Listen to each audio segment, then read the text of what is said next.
Hello everyone. हम बात कर रहे थे डिजिटल मार्केटिंग टैक्टिक्स की। और पहले वीडियो में हमने बात करी थी ऑनलाइन ट्रैवल एजेंट्स की, फेसबुक एड्स की, गूगल एड्स की। और अब हम बात करेंगे रीटारगेटिंग की। तो सबसे पहले हम देखेंगे कि रीटारगेटिंग क्या होती है। फिर हम देखेंगे गूगल एड्स के से कैसे रीटारगेटिंग करते हैं। और फिर हम देखेंगे कि फेसबुक एड्स से कैसे रीटारगेटिंग करते हैं। तो पहले समझते हैं कि रीटारगेटिंग क्या होती है। अब हाँ, अभी तक हम बात कर चुके हैं कि हमने अभी तक जो मेथड्स देखे हैं उसमें हमने देखा है कि हम इमेजिन कर सकते हैं कि कस्टमर है जिसको कि हम गूगल एड्स के थ्रू अट्रैक्ट कर रहे हैं। ये हमारा प्राइमरी एम है बेसिकली पूरा मार्केटिंग करने का, कि कस्टमर्स को अट्रैक्ट करना। तो हम या तो गूगल एड्स से अट्रैक्ट कर रहे हैं या फिर फेसबुक से कर रहे हैं या फिर हम कोई ऑनलाइन ट्रैवल एजेंट यूज़ कर रहे हैं अपने कस्टमर्स को अट्रैक्ट करने के लिए।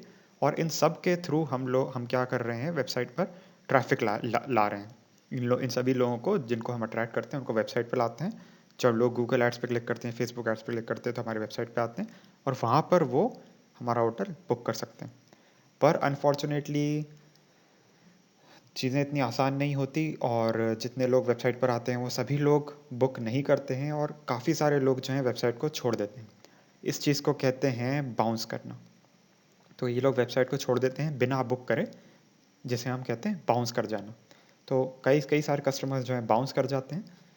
तो ये हमारे बिज़नेस के लिए काफ़ी ज़्यादा बुरी खबर है, क्योंकि फेसबुक एड्स, गूगल एड्स इतनी जगह पर हमने इन्वेस्ट किया है, हमने इतना पैसा पहले ही मार्केटिंग में स्पेंड किया है, उसके बाद फिर अगर कस्टमर्स बाउंस करेंगे और बहुत ज़्यादा कस्टमर्स बाउंस करने लगे, कोई बुकिंग ही नहीं मिली, तो हमारा पूरा बजट वेस्ट होगा। पूरा जो है इतने एफर्ट्स जो हमने डाले हैं पूरे वेस्ट हो जाएंगे अगर कस्टमर्स बाउंस करने लग गए तो ये जो बाउंस रेट है ये कम करने के लिए और हमारा जो कन्वर्जन रेट है, जो ज़्यादा से ज़्यादा बुकिंग्स हमें मिले, जिसे कहते हैं कन्वर्जन रेट, वो बढ़ाने के लिए हम लोग रीटारगेटिंग करते हैं। तो जो लोग बाउंस कर चुके हैं हम उन्हें फिर से एक ऐड दिखाते हैं जिसे हम कहते हैं रीटारगेटिंग ऐड, और उसके थ्रू हम वापस बुकिंग ले लेते हैं। फिर भी अगर लोगों ने बुक नहीं किया तो हम उन्हें उसे फिर रीटारगेटिंग करते रहते हैं। तो इस तरह से हम फॉलो अप लेते हैं एक तरह से। जैसे सेल्स में आपने सुना होगा, सेल्स के अगर आप जानते हो, ज़्यादा जानकार रखो, तो सेल्स में कहते हैं फॉलो अप लेना, बार बार फॉलो अप लेना। ऐसा कहते हैं 10 बार फॉलो अप लो, 15 बार फॉलो अप लो, लेकिन फॉलो अप लेते रहो कि कस्टमर जब रेडी होगा तब वो बुक कर लेगा, पर फॉलो अप हमें लेते रहना चाहिए अपनी तरफ से। तो ये होती है रीटारगेटिंग।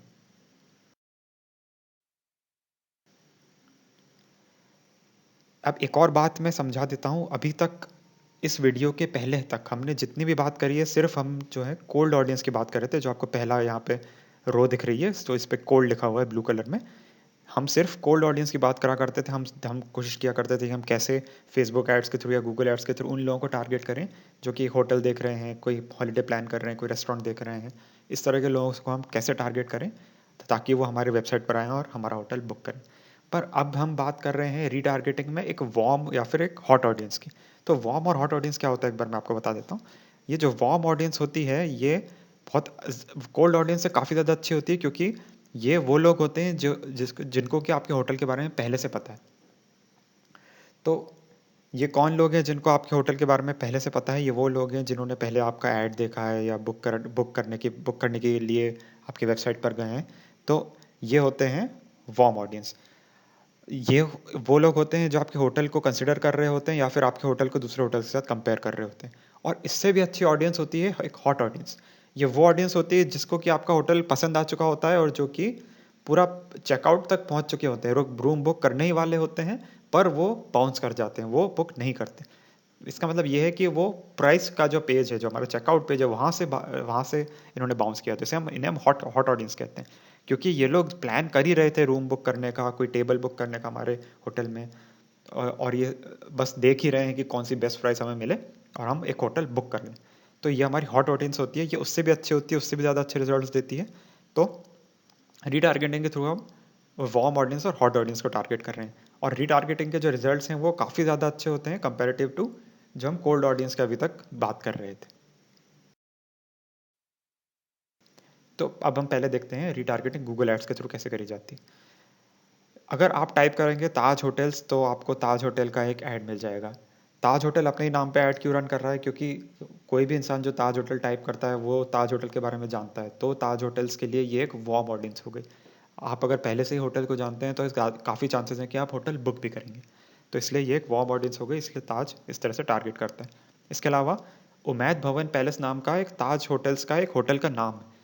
तो ताज होटल इसको भी टारगेट कर रहा है, क्योंकि कुछ लोग होते हैं जो आपके, ऐसा भी हो सकता है कुछ लोग आपके होटल के नाम को सर्च कर रहे हैं, आपका होटल काफ़ी फेमस हो गया हो, आपके होटल को लोग सर्च कर रहे हैं, तो आप अपने होटल के नाम पर भी ऐड कर सकते हैं, जैसे यहाँ पे ताज होटल ने बताया है।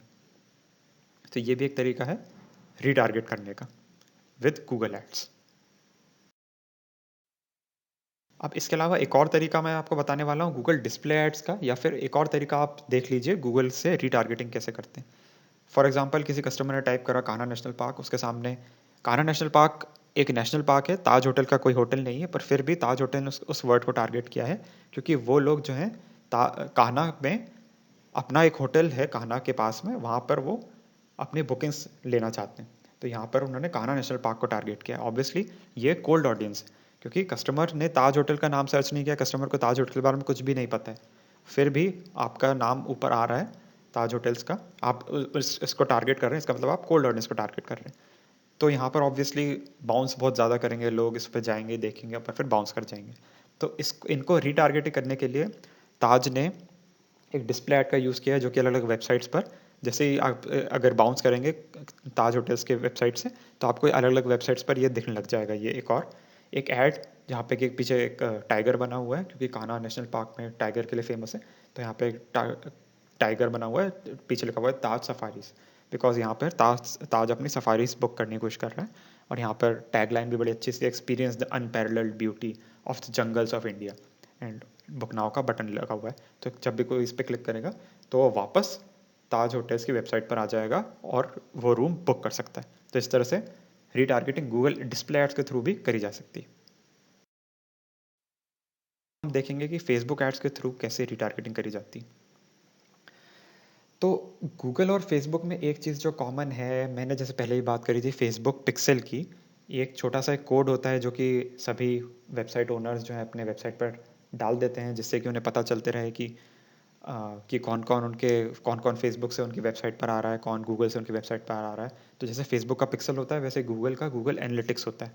तो ये दो पीसेस ऑफ कोड्स होते हैं, एक कोडिंग होती है इसमें, ये लोग अपने वेबसाइट पर डाल के रखते हैं और इसके थ्रू रीटारगेटिंग पॉसिबल होती है।